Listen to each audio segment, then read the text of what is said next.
ఆంధ్రప్రదేశ్లో అధికారాన్ని అడ్డుపెట్టుకొని రాజకీయంగా బలపడాలి అని చెప్పి యాక్చువల్గా జనసేన అయితే ఆ మేరకు ప్రయత్నాలు చేస్తూ ఉన్నా అవి అంత సఫలీకృతం అవ్వడం లేదు.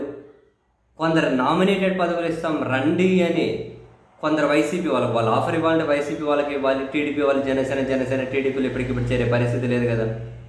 సో వైసీపీ వాళ్ళకి ఆఫర్ ఇస్తున్నా కూడా వాళ్ళు సరే ఆలోచించి చెప్తామంటున్నారంట, కానీ జనసేన పార్టీలోకి పోవడం కోసం పెద్దగా ఆసక్తి చూపడం లేదు. ఈ క్రమంలో జనసేన పార్టీ దాని అధ్యక్షులు వాళ్ళ టీం కొత్త వాళ్ళని ఇన్వైట్ చేసే కంటే ముందు ఇంతకుముందు జనసేనలో ఉండి బయటకు పోయిన వాళ్ళని కనుక మళ్ళీ పార్టీలోకి ఆహ్వానిస్తే సో దట్ మళ్ళీ పాజిటివ్ వైబ్స్ అనేటివి కనిపిస్తాయి.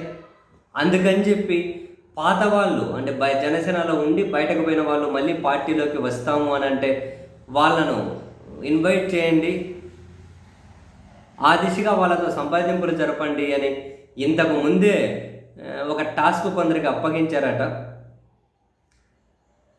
మీడియా కథనాలే వెలువడుతూ ఉన్నాయి, అప్పగించారట. సో అందులో భాగంగానే సిబిఐ మాజీ జేడీ లక్ష్మీనారాయణ గారు మళ్ళీ జనసేన పార్టీలోకి వెళ్ళబోతున్నారు. ఆయనకు కీలక బాధ్యతలు అప్పగించే దిశగా కసరత్తు జరుగుతుంది అని చెప్పి అయితే వార్తలు వెలువడుతూ ఉన్నాయి. చేరికలు ప్రోత్సహించడం కోసం, రాజకీయంగా బలపడడం కోసం జనసేన వాళ్ళ పిఎస్సి సమావేశాన్ని కూడా త్వరలో ఏర్పాటు చేయబోతున్నారట జనసేన అధ్యక్షుడి ఆధ్వర్యంలో. అది పూర్తిగా చేరికలు బలోపేతం మీద దృష్టి పెట్టి, అందుకని జేడీ లక్ష్మీనారాయణ గారు లాంటి వాళ్ళను పార్టీలోకి తీసుకుంటే సో దట్ మరికొన్ని చేరికలకు ఏవైనా కనుక కీలక సంప్రదింపుల ప్రక్రియకు ఉపయోగపడుతుందని చెప్పి భావిస్తున్నారేమో తెలియదు కానీ బట్ ఆయనైతే త్వరలో మళ్ళీ పార్టీ కండువా కప్పుకుంటారు అని చెప్పి జనసేన వర్గాలు కూడా అంటూ ఉన్నాయి. ఈ మధ్యకాలంలో జేడీ లక్ష్మీనారాయణ గారు కూడా వివిధ ఛానల్స్లో, వివిధ డిజిటల్ మీడియా ప్లాట్ఫామ్స్ మీద కూడా మాట్లాడుతూ ప్రజలందరూ జనసేన అధ్యక్షుడి వైపు చూస్తూ ఉన్నారు అని, తాను చాలా కష్టపడుతున్నా మొత్తం మీద ప్రశంసిస్తూ వస్తూ ఉన్నారు. రాజకీయంగా ఆయనకైతే ఆకాంక్ష ఉంది. 2019లో జనసేన నుండి పోటీ చేశారు కానీ ఓడిపోయారు విశాఖ నుండి. మొన్న ఏదో సొంత పార్టీ అది ఇది అన్న అదే వర్కౌట్ అవ్వలే. రాజకీయంగా ఆయనకేమో ఆసక్తి ఉంది కానీ సరైన వేదిక కావాలి. ఆ వేదిక మళ్ళీ జనసేన పార్టీని అని చెప్పి అనుకుంటున్నారు.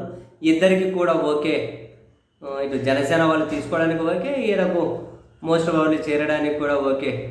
మరి కొంత సంప్రదింపుల ప్రక్రియ ఏమైనా మిగిలి ఉందేమో, తర్వాత మంచి ముహూర్తం చూసుకొని తను జనసేన పార్టీలో చేరొచ్చు అని చెప్పి అంటూ ఉన్నారు. అని ఇంకొక మాట అన్నారు జేడీ లక్ష్మీనారాయణ గారు తాజాగా ఇంట్రెస్టింగ్. జగన్మోహన్ రెడ్డి గారు ఎటు అసెంబ్లీకి రావడం లేదు కాబట్టి ప్రజల పక్షాన ఎవరో ఒకరు ఉండాలి, ఆ ప్రజల పక్షాన జనసేన ఉంటే బాగుంటుంది, అంటే ప్రతిపక్షంలో జనసేన ఉంటే బాగుంటుంది అన్నారు. బహుశా ఆ దిశగా జనసేన పార్టీ ఏమైనా కనుక ముందుకెళ్ళే అవకాశం ఉందా? వీళ్ళు ఏమైనా కనుక స్నేహభావంతో బ్రేక్ అయిపోయి జనసేన పార్టీ అధ్యక్షుడు ఏమైనా డిప్యూటీ సీఎం నుంచి ప్రతిపక్ష నాయకుడి హోదాలోకి ఏమైనా వస్తారా తెలియదు. తాజాగా జేడీ లక్ష్మీనారాయణ గారు ఆ కమెంట్స్ చేశారు. బట్ ఒకటైతే ఫ్యాక్ట్, జనసేన రాజకీయంగా బలపడాలనుకుంటూ ఉంది. కొందరు కీలక వ్యక్తులను పార్టీలోకి ఆహ్వానిస్తూ ఉన్నారు. సో దట్ ఎంతవరకు ఫలితం వస్తుందో తెలియదు.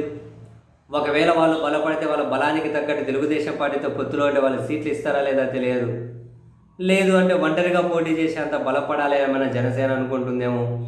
వచ్చే ఎన్నికల నాటికి కింగ్ మేకర్గా అవతరిస్తే మనకి ఏదైనా కనుక కోరుకున్న ఆ చైర్ మీద ఎప్పటి నుంచో పాపం మనసు ఉంది కదా, ఆ చైర్ ఏమైనా కింగ్ మేకర్ ప్లేస్లో మనం ఉంటే కొన్ని రోజులైనా దక్కుతుందని చెప్పి ఏమన్నా ఆ దిశగా ప్లాన్లు వేస్తున్నారేమో తెలియదు. సరే రాజకీయ పార్టీ ఇటువంటి ప్రణాళికలు లేకుండా అయితే ఉండరు కదా.